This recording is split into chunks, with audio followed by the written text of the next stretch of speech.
Welcome to active contracts Tamil. So என்னோட name Krishnamurthy. நான் SEBI register advisor கிடையாது. இந்த வீடியோ உங்களுக்கு ஒரு எஜுகேஷனல் பர்பஸ்க்காக மட்டுமே. ஸோ டிஸ்க்ளைமர் படிச்சுக்கோங்க. ஸோ வீடியோ வந்து ஃபர்ஸ்ட் ஆஃப் ஆல் கொஞ்சம் ஸ்கிப் பண்ணாமல் பாருங்கள். ஏன்னா ஸ்கிப் பண்ணாமல் பார்த்தீங்க அப்படின்னா தான் சொல்லக்கூடிய ஒவ்வொரு பாயிண்ட்ஸும் உங்களுக்கு கரெக்டாக, ஏன்னா ஒவ்வொரு பாயிண்ட்டுமே இம்பார்ட்டன்ட் பாயிண்ட்ஸ் தான். எதையுமே ஈஸியாக வந்து இல்லை இது தேவையில்ல, இதை நம்ம பார்க்க தேவையில்ல, இதை நம்ம கேட்க தேவையில்ல, டைரெக்டாக லெவல்ஸ் போயிடுவோம் அப்படின்னு ஒன்று ஸ்கிப் பண்ணி விட்டுட்டு போயிட்டீங்க அப்படின்னா உங்களுக்கு தான் லாஸ். ஏன் அப்படின்னு கேட்டிங்கன்னா ஒவ்வொரு பாயிண்ட்ஸுமே முக்கியம். ஒவ்வொரு லெவல்ஸையும் பார்க்க வேண்டியது இருக்கும். ஒவ்வொரு டேட்டாவையும் நம்ம தெரிஞ்சுக்க வேண்டியது இருக்கும். ஸோ அதெல்லாம் தெரிஞ்சுக்கிட்டால் மட்டுமே தான் ஓவரால் ஒரு மார்க்கெட் எந்த மாதிரி ஒரு சினாரியோ, எந்த மாதிரி ஒரு ஸ்டாண்ட் எடுக்க போகிறாங்க அப்படின்ற ஒரு கன்க்ளூஷனுக்கு வர முடியும். ஸோ ஸ்கிப் பண்ணாமல் பாருங்கள். லைக் பண்ணாமல் பார்க்குறீங்க அப்படின்னா லைக் பண்ணிவிட்டு பாருங்கள். சப்ஸ்கிரைப் பண்ணாமல் பார்க்குறீங்க அப்படின்னா சப்ஸ்கிரைப் பண்ணிவிட்டு பாருங்கள்.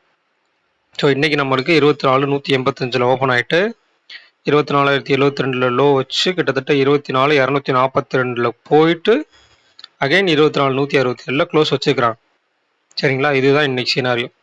இந்த சினாரியோ வந்து நிறைய இடத்துல நம்ம சொல்லியிருக்கோம். இந்த ஒரு சினாரியோ சரிங்களா, ஒரு மார்க்கெட் வந்து எஸ்டர்டே ஹை அண்ட் லோ அப்படி இருக்குன்னா ப்ரீவியஸ் க்ளோஸ் அதுக்கு நடுவில் வச்சுருக்காங்கன்னா நியர்பை அங்கே ஓப்பன் ஆகிட்டு எஸ்டர்டே ஹைக்கு நியர்பை ஓப்பன் ஆகிட்டு கீழே வந்து இந்த ப்ரீவியஸ் க்ளோஸ் போய் அகைன் ஓப்பனை கட் பண்ணி இதுக்குள்ளேயோ இல்லை ஓப்பனை கட் பண்ணி மேலே போகிறதுக்கோ இதுக்குள்ளேயே தான் முடிகிறதுக்கு சான்ஸ் அப்படின்னு சொல்லி. ஏன் அப்படின்னா இந்த எஸ்டர்டே லோ அப்படின்ற தொலைவு ரொம்ப அதிக தூரம். ரெண்டாவது ஒரு எஸ்டர்டே ஹைக்கு நியர்பை ஓப்பன் ஆகிட்டு எஸ்டர்டே லோவை வந்து கட் பண்ணி கீழே போகிறது அப்படின்றது அதிகபட்சமாக என்ன சொல்கிறது, நிறைய சினாரியோஸ் அது வந்து நடக்கலை.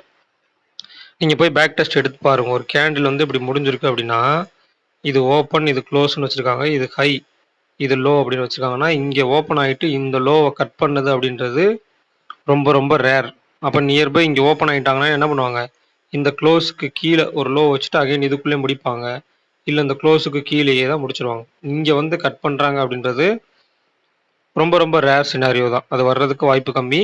ரொம்ப ரேஞ்ச் முந்தைய நாளுடைய ரேஞ்ச் ரொம்ப கம்மியாக இருக்குது அப்படின்ற பட்சத்தில் வர்றதுக்கு வாய்ப்பு இருக்குது. அதிகமாக இருக்கும் பட்சத்தில் வர்றதுக்கு வாய்ப்பு இல்லை. அப்போ இதுக்கு இடையில நம்மளுக்கு இந்த ஆப்ஷன் ப்ரீமியம் எவ்வளோ தூரம், இப்போ மேலேருந்து கீழே இறங்குறாங்கன்னா புட் ஆப்ஷனுடைய ப்ரீமியம் எவ்வளோ தூரம் ஏறுறதுக்கு வாய்ப்பு, அவங்க எங்கேருந்து திரும்புறதுக்கு வாய்ப்புலாம் ஒரு கால்குலேஷன்ஸ் இருக்குது. ஸோ அந்த கால்குலேஷன்ஸ் தான் நம்மளுடைய கிளாஸஸில் வந்து முதல் டாப்பிக்கே ஆப்ஷன் ப்ரீமியம் அனாலிசிஸ்ன்னு சொல்லிட்டு. இது தெரிஞ்சுக்கிட்டீங்க அப்படின்னா தான் ஒரு ஆப்ஷன் ப்ரீமியத்தில் நீங்கள் எப்படி என்ட்ரி அண்ட் எக்ஸிட் வைக்கிறது அப்படின்ற ஒரு ஐடியா கிடைக்கும். சரிங்களா, ஒரு ஆப்ஷன் ப்ரீமியத்தில் என்ட்ரி அண்ட் எக்ஸிட் எப்படி வைக்கிறது, ஒரு ஆப்ஷன் ப்ரீமியம் ஒரு பாயிண்ட்லேருந்து இன்னொரு பாயிண்ட் மூவ் ஆகுறாங்க அப்படின்னா அங்கே போய் அங்கேருந்து திரும்ப போகிறதுக்கு வாய்ப்பு அப்படின்னா அதுக்கிடையில் நம்ம எங்கே என்ட்ரி வைக்கலாம், எங்கே எக்ஸிட் வைக்கலாம், எங்கே ஸ்டாப் லாஸ் வைக்கலாம்ன்ற மாதிரி ஐடியாஸ்லாம் கிடைக்கும்.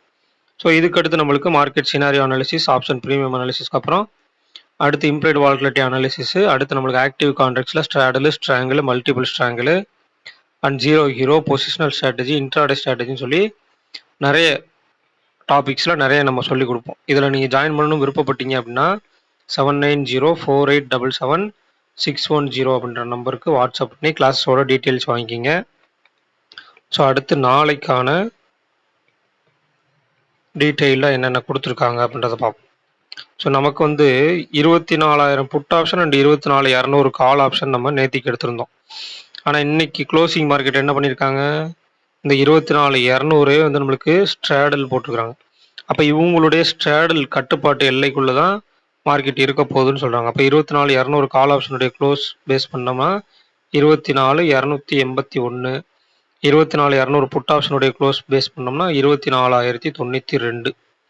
இதுதான் வந்து ஷார்ட் ரேஞ்ச். ஒயிட் ரேஞ்ச் எடுத்துட்டீங்க அப்படின்னா 189. அப்போ 24,389, 24,011 அப்படின்ற ஒரு லெவல்.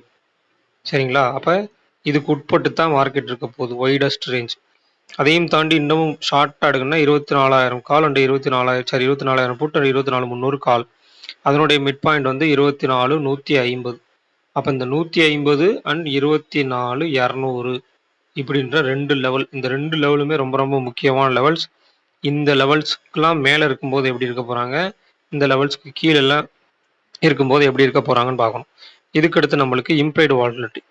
ஸோ இந்த இம்ப்ளைடு வாலட்டிலிட்டி அப்படின்ற ஒரு விஷயத்தை பார்க்கும்போது நம்மளுக்கு இங்கே மார்க்கெட்டில் வந்து நம்ம கால் சைடு கம்மியாகவும் புட் சைடு அதிகமாகவும் இருக்காங்க. இதை நான் நிறைய டைம் சொல்லிட்டு வரேன். கால் சைடை விட புட் சைடு அதிகமாக இருக்காங்க. இப்போ ஒரு செட்டன்ஸ் கொஞ்ச நாளாக அப்படி தான் இருக்காங்க. அப்போ மார்க்கெட் வந்து ஒரு ப்ரீவியஸ் க்ளோஸ்க்கு மேலே இல்லை ஓப்பனுக்கு மேலே சஸ்டெயின் ஆகும்போது கால் ஏறுறதை விட புட் ஆப்ஷனுடைய இறக்கம் அப்படின்றது அதிகமாக இருக்கும். சரிங்களா? அப்போ 24,125 தான் நம்மளுக்கு நேற்று மார்க்கெட் முடிஞ்சது. ஆனால் கால் ஆப்ஷன் வந்து 15 பாயிண்ட் இறங்கியிருக்காங்க. ஆனால் புட் ஆப்ஷன் அதை விட அதிகமாக 43 பாயிண்ட் இறங்கியிருக்காங்க. இதில் இன்னொரு விதமாகவும் நீங்கள் கால்குலேஷன் பண்ணலாம். 24,000 டு 24,300 நம்ம வைடஸ்ட் எட்ஜாக பார்த்தோம் இல்லையா? அப்போ அவங்களுடைய க்ளோஸ் எடுத்துக்கலாம் நியர்பை. அப்போ 24,200 கால் வந்து 24,000 கால் வந்து ₹200 இருக்காங்க அப்படின்னா ஆக்சுவலாக அவங்க ₹167 இருக்கணும். அப்போ ₹33 ப்ளஸ்ஸாக இருக்காங்க கால் சைடில். சரிங்களா? அடுத்து 24,300 புட் ஆப்ஷன் பேஸ் பண்ணி எடுத்தோம் அப்படின்னா ₹180 அப்படின்னா 24,220 இருக்கணும். ஆனால் 24,120 இருக்கணும். 24,167 இருக்காங்க. அப்போ கிட்டத்தட்ட உங்களுக்கு ஒரு 47 பாயிண்ட் ப்ளஸில் இருக்காங்க. அப்போ இங்கே கால் ஆப்ஷனை விட புட் ஆப்ஷனுடைய டைம் வேல்யூன்றது அதிகமாக இருக்குது. அதனால் அவங்க இம்ப்ளைடு வாலட்டிலிட்டி அதிகமாக இருக்குது. அப்போ நாளைக்கு வந்து ஓப்பனுக்கு கீழே நின்ட்டாங்கன்னா இவங்களுடைய ஏற்றம் அதிகமாக இருக்கும். இல்லை ஓப்பனுக்கு மேலே நின்ட்டாங்கன்னா இறக்கம் அதிகமாக இருக்கும். இதுதான் கான்செப்ட். அப்போ மார்க்கெட் கால் சைடு ஓப்பனுக்கு மேலே எல்லாத்துக்கும் பாசிட்டிவாக நின்னாலும் ப்ரீமியம் ஏறுறது இல்லை மார்க்கெட் பெருசாக நல்ல பூஸ்ட்டாக மேலே ஏறுறது அப்படின்றது மொமெண்டத்தோட மேலே ஏறுறது அப்படின்றது ரொம்ப ரொம்ப ரேர். இதைத்தான் நம்ம சொல்லிட்டு வரோம். எல்லா வீடியோஸ் மேக்ஸிமம் வீடியோஸில் இதாக இருக்கும். நீங்கள் போய் பார்த்தீங்கன்னா ஒரு சினாரியோ, அந்த சினாரியோ பேசிஸில் நம்மளுக்கு ஒரு எப்படி இருக்க போகிறாங்க, இம்ப்ளைடு வாலட்டிலிட்டி எப்படிலாம் ரியாக்ட் பண்ண போகிறாங்க அப்படின்றது. இதனால தான் நம்ம எல்லா வீடியோஸையும் கொஞ்சம் ஸ்பீடப்பாக நம்ம சொன்னாலும் நீங்கள் கொஞ்சம் ஸ்லோவாக வச்சு கூட பார்க்கலாம். யூடியூப்பில் அந்த மாதிரிலாம் ஆப்ஷன்ஸ் இருக்குது. சரிங்களா? ஸ்லோவாக வச்சு பார்க்குறவங்க ஸ்லோவாக வச்சு பாருங்கள். இல்லை இன்னும் ஃபாஸ்ட்டாக வச்சு பார்க்கணும் அப்படின்னா நான் ஆல்ரெடி ஃபாஸ்ட்டாக தான் சொல்கிறேன். நீங்கள் அதுக்கும் கீழே தான் உங்களுடைய டியூரேஷன்ஸ்லாம் வியூ டியூரேஷன்ஸ்லாம் கம்மியாக வருது. அப்போ நீங்கள் எதை தான் இந்த வீடியோவிலேருந்து அவுட்புட்டாக எடுக்க போகிறீங்கன்னு தெரில. அப்போ முடிஞ்ச அளவுக்கு ஃபுல்லாக பார்க்குறதுக்கு ட்ரை பண்ணுங்கள். ஏன்னா இந்த ஷார்ட்ஸ் வீடியோஸ், ரீல்ஸ் வீடியோஸ்லாம் பார்த்து பார்த்து நம்ம மைண்ட் வந்து ரொம்ப ஷார்ட்டராக ஒரு விஷயத்த வந்து புரிஞ்சுக்கணும்னு தெரிஞ்சுக்கிட்டு இருக்கு, மனம் தேடிட்டு இருக்கு. ஸோ அது வந்து இதில் கிடையாது. ஸ்டாக் மார்க்கெட்டில் நீங்கள் ஒரு ஆப்ஷன் ட்ரேடிங்கில் அப்படி பண்ண முடியாது.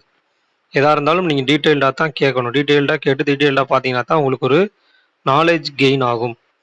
அடுத்து பேங்க் நிஃப்டி நம்மளுக்கு 55,647 அப்படின்ற லெவல்ஸில் முடிச்சிருக்காங்க. ஆனால் இங்கே வந்து நம்மளுக்கு 55,000 put option and 55,500 call option, அதுக்கு மேலே 700, 800, 56,000 வரைக்கும் கொடுத்துருக்காங்க. அப்போ 55,500 கால் அண்ட் புட்டுக்கு அடிப்படையில் தான் இருக்காங்க. அப்போ 55,800 கீழே 55,300. சரிங்களா? அப்போ இந்த 55,800, 300 இது ரெண்டுத்துக்கும் இடைப்பட்டு மார்க்கெட் இருக்கிறதுக்கு வாய்ப்பு. இவங்களுடைய இம்ப்ளைடு வாலட்டிலிட்டியும் பார்த்துக்குங்க. ரெண்டாவது, இன்னும் 2 நாளில் எக்ஸ்பைரி பண்ணுற பட்சத்தில் ப்ரீமியத்தை நல்ல மொமெண்டம் கொடுத்து மேலே கீழே கொடுத்து ப்ரீமியத்தை டிகே பண்ணுறதுக்கு தான் பார்ப்பாங்க. ஸோ கொஞ்சம் கேர்ஃபுல்லாக ட்ரேட் பண்ணணும். பேங்க் நிஃப்டியை பொறுத்த மட்டும் நிஃப்டியை விட பேங்க் நிஃப்டியில் ஒரு வாலட்டிலிட்டி அப்படின்றது ஹையாக இருக்கும். நிறைய பேர் சொல்லுவாங்க ஹைலி வாலட்டைல் மார்க்கெட் வந்து ஆப்ஷன் பையருக்கு சிறந்த மார்க்கெட் அப்படின்னு சொல்லுவாங்க. ரொம்ப ரொம்ப தவறு. அங்கே தான் நீங்கள் கேர்ஃபுல்லாக இருக்கணும். ஏன்னா ஒரு ஹை வாலட்டிலிட்டி மார்க்கெட்டில் உங்களுடைய ஸ்டாப் லாஸ் அப்படின்றத சீக்கிரமாக ஹண்ட் பண்ணிட்டு போகிறதுக்கு வாய்ப்புகள் இருக்குது. சரிங்களா? அப்போ ஸ்டாப் லாஸை ஹண்ட் பண்ணாமல் இருக்கணும்னா நம்ம ரேஞ்ச் ஃபிக்ஸ் பண்ணி எந்த இடத்துல என்ட்ரி எடுக்க போகிறோன்றத ஒரு எட்ஜில் தான் என்ட்ரி எடுக்கணும் எப்பயுமே. ஒரு ஆப்ஷன் பையர்ஸ் ஏறி முடிஞ்ச ஒரு ப்ரீமியத்தை நீங்கள் வாங்குனீங்க, ஒரு ஆப்ஷன் பையர் நீங்கள் பிகினராக இருக்கீங்கன்ற பட்சத்தில் ஏறி முடிஞ்ச ஒரு ஒரு செர்டைன் பாயிண்ட்ஸ் லெவல் இருக்குது ஒரு ப்ரீமியத்துக்குன்னு சொல்லி, அந்த பாயிண்ட்ஸை தாண்டி நீங்கள் போய் அந்த ப்ரீமியத்தை வாங்குனீங்க அப்படின்னா திருப்பி ரிவர்ஸ் அடித்து உங்களுடைய எஸ்எல் தான் ஹிட் ஆகும். ஒரு லோவில் தான் நீங்கள் ப்ரீமியத்தை வாங்க ட்ரை பண்ணணும். அப்போ என்ன பண்ணணும், மார்க்கெட் ஒரு ரேஞ்சு போயிட்டுருக்காங்க அப்படின்னா அவங்க அங்கேருந்து ரிவர்சல் எடுக்கிறதுக்கு வாய்ப்புகள் இருக்கா, டேட்டாஸ்லாம் ஒத்து போகுதா அப்படின்றதெல்லாம் பார்க்கணும். பார்த்துட்டு அந்த இடத்துல தான் நம்ம வாங்குறதுக்கு ட்ரை பண்ணணும். அதை விட்டுட்டு இங்கேருந்து மேலே போன மார்க்கெட்டை இங்கே போய் நம்ம ஒரு கால் ஆப்ஷனை பை பண்ணக்கூடாது. அதுதான் நம்ம ஆப்ஷன் பையர்ஸ் நிறைய பேர் செய்யக்கூடிய தவறுகள். ஸோ அதெல்லாம் பண்ணாமல் கொஞ்சம் கேர்ஃபுல்லாக ட்ரேட் பண்ணுங்கள். மந்த்லி எக்ஸ்பைரி, ஒரு நியூஸ் பேசிஸ் மார்க்கெட் முடிஞ்சு இப்போ தான் மார்க்கெட் வந்து கொஞ்சம் செட்டில் ஆகி வந்திருக்காங்க. ஸோ மந்த்லி எக்ஸ்பைரின்றது எப்படி வேணால் இருக்கலாம். கொஞ்சம் கேர்ஃபுல்லாக இருங்க. இன்னும் ஒரு நாள் இருக்குது. அப்போ நாளைக்கே அதனுடைய ப்ரீமியஸ்லாம் டிகே பண்ணுறாங்களா, இல்லை யாரோ ஒருத்தருக்கு கொடுத்து அடுத்த நாள் அதை பண்ண போகிறாங்களா அப்படின்றது தெரியாது. ஸோ நாளைக்கு எந்த மாதிரி இருக்க போகிறாங்க அப்படின்றத ஓப்பனில் முடிவு பண்ணி டேட்டாஸ் எடுத்து வச்சு அதன் மூலயமா மார்க்கெட்டை அப்ரோச் பண்ண பாருங்கள். ஸோ இந்த வீடியோ பிடிச்சிருந்துச்சி அப்படின்னா லைக் பண்ணுங்கள், ஷேர் பண்ணுங்கள், சப்ஸ்கிரைப் பண்ணுங்கள். மறக்காம உங்க கருத்துக்கள வந்து கமெண்ட் செக்ஷன்ல கமெண்ட் பண்ணுங்க. நன்றி, வணக்கம்.